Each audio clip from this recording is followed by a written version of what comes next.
Did you know Adam and Eve were never immortal? Yes, even in the Garden of Eden, that perfect, untouched realm, their life did not come from within them. It came from what they fed on, the tree of life. Every breath they took, every beat of their hearts was borrowed, drawn from that sacred source planted in the center of paradise. They were alive, not because they were gods, but because they were connected to the one who is. Eden was not just a garden, it was a system of divine order. The rivers, the light, the air, all pulsed in rhythm with the life of God.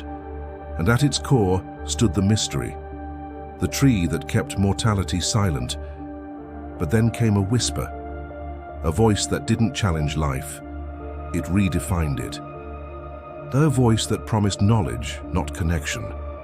And in that moment of curiosity, humanity reached for something God never intended them to hold: wisdom without obedience, sight without submission.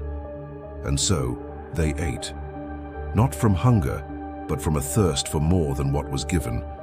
And with that single act, something ancient snapped. The flow between heaven and earth was broken. The source of life still stood in the garden, but now it was out of reach. Then God said, "Lest they take also from the tree of life and live forever." He drove them out. It wasn't punishment, it was mercy. For to live forever in a fallen state would be to carry eternal decay. Immortality without holiness would have been eternal torment. So the gates were closed, and the tree of life was hidden behind the flaming sword, not destroyed, just guarded. And ever since, mankind has searched for that connection again, building temples, chasing wisdom, reaching for heaven, trying to touch what was once so close.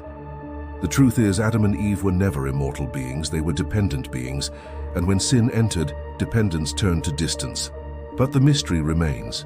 Somewhere beyond time and death, the tree still grows. Its fruit still gives life. And one day, when all things are restored, those who walk again with God will eat from it once more. Immortality was never about never dying. It was about never being separated from the life that cannot die.